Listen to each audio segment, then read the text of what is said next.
Ladies and gentlemen, welcome back to the channel, and what if I were to tell you that right now, based on leaks and rumors, it appears that Call of Duty games going forward are going to have a 2-year life cycle.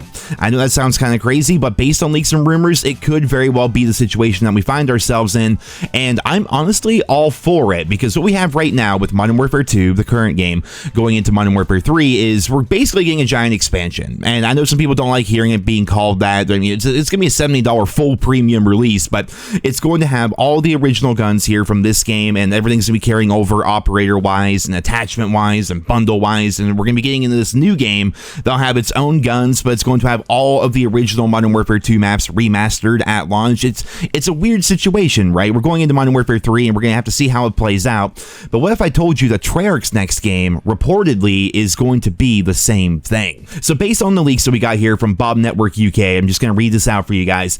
This is very likely to change in the next 2 years. I mean, yes, take everything with a grain of salt, but COD 2025 seems to be like Modern Warfare 3, but for Treyarch's 2024 title, featuring Black Ops 2 Multiplayer Map remasters. So picture in COD 2024, we get ourselves a brand new game, and in all likelihood, everything from Modern Warfare 2 and Modern Warfare 3 will not carry over. It's going to be like a fresh start, right, with Treyarch's game in 2024, which as of right now is rumored to be a sequel to Black Ops Cold War. It's going to be set during the Gulf War in the 90s. There you have it. Those are the leaks of rumors that we have right now. You guys, I'm sure, have heard about this for a very long time. These are old leaks that we're talking about. But COD 2024, made by Treyarch, sequel to Cold War, and it's going to be set in the 90s, right?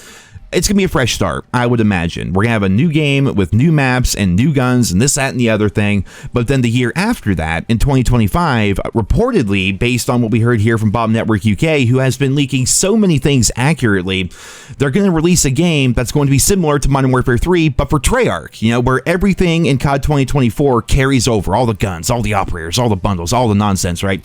And then the game that we get in 2025 is going to be probably handled by a lesser studio, maybe Raven Software, maybe Sledgehammer Games again, who knows? And then that game is going to launch with a remaster of every single Black Ops 2 multiplayer map. That would be crazy, and we even have some references here from the Modern Warfare 2 Ghost, which I've covered him also many times here in the channel, very reputable, and what he says in response to Bob is, from what I heard some time back, I can add that I also heard similar that Black Ops 2 maps were in the remaster pipeline, so we could find ourselves in a situation where every time a new COD releases, we have a full year of the new game, and then the next year is going to be kind of like New Game Plus. It's going to be an expansion from more or less to that game by adding in a bunch of remastered maps, adding in new guns, adding in new operators, adding in new things in general. I think the biggest advantage to this, and this is just coming from me personally, this is just how I personally feel about COD, I'm all for this because what made me get back into Modern Warfare 2 here, I mean, if you guys noticed, the gameplay on the channel as of late is actual like new gameplay. It's pretty crazy, right? Whereas before, I was just recycling the same old footage from like November and December because I was barely playing Modern Warfare 2. As soon as we heard that Modern Warfare 3 is going to have everything carry over, suddenly I felt like I should actually play Modern Warfare 2 again, because before they would release these events where you can do challenges to get event camos, and I'm like, who cares? New game's coming out soon. You know, what's the point of leveling up? What's the point of getting all the attachments? What's the point of going for Orion camo on every gun in the game? You know, what's the point of all of that? The new game's coming out. Everything I do here is completely pointless. Well, now it's not. Everything is actually carrying over. I feel like what I'm doing matters more, and I have a lot more fun with the game, knowing that as I go for these different, you know, camos, or I went through and unlocked every attachment for every gun, including DLC. I unlocked every single base camo in the game. Like, I went through and just started grinding Modern Warfare 2 again because it actually matters now, because it carries over. I can use this stuff for a whole nother year on top of what I'm already doing here, right? I like that feeling. And if we have a full fresh start with COD 2024, where the stuff that we have here in Modern Warfare 2 and eventually Modern Warfare 3 just kind of becomes null and void, I think that's okay, because at least we get 2 years out of our content as compared to 1. I'm not someone who buys stuff from the shop, never have been, never will be. That being said, however, I think people are going to be a lot happier knowing that if they buy something in the shop, they can use it for multiple years to come, as compared to just, you know, using it for 6 months and then moving on to the next game and all their stuff becomes irrelevant. You know, I like that aspect of the game. Instead of having a fresh restart where we're always just wondering, like, how are they going to change things? What are they going going to do here, because as we all know, especially recently, a new game does not mean it's going to be a good game. I mean, look at Modern Warfare 2019. Look at Modern Warfare 2 here, where they changed up the perk system and the minimap and Dead Silence and all that nonsense. The freaking doors they added back in 2019. The air patrol that we had in Black Ops Cold War. Like, just because a new game comes out doesn't mean it's going to be great. So when a new game does eventually release, and after a while of playing it and players kind of get used to it and whatever, it's kind of nice knowing that you can just go from that game and then just basically continuously improve upon that one game for 2 years, as compared to trying to improve upon the game for like a couple of months and then moving on to the next one.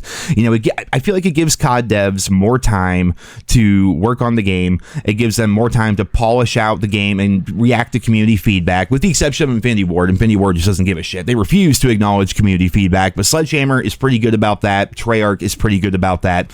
And thankfully, Infinity Ward's in the rearview mirror as of right now, as we move into Modern Warfare 3, and you look at all the changes that Sledgehammer's making with Modern Warfare 3. I feel like this is actually a good system. The idea of having COD be relevant for 2 years instead of 1, I think adds more replay value to the game. It gives them more of a chance to flesh out the game itself. It makes every game stand on its own 2 feet a little bit more.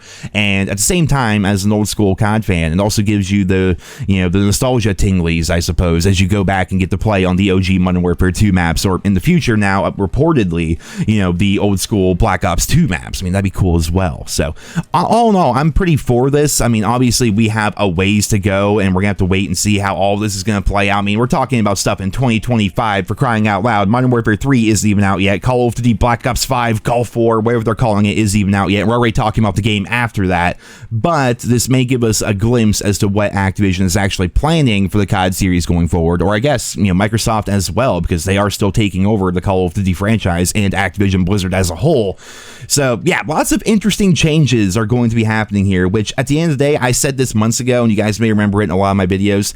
I always feel like the COD series needs movement in one direction or another. Like right now, I feel like the series has been stagnant the last couple of years, and it sounds like we're actually moving in a very distinct direction right now. Things are actually happening within COD, and I'm here for it because I want this franchise to thrive, obviously. So we're gonna have to wait and see, guys. We're gonna have to wait and see how it's gonna play out. I'll keep you guys up to date as we learn more, as more stories come out, or as more leaks and rumors, and maybe some official confirmation from anyone at Activision or anything like that. But I'll keep you guys posted. Just stay tuned. But overall, I hope you enjoyed this video. Leave your thoughts and feedback down there in the comments. Thank you all so much for listening, and I hope you guys all have a wonderful day.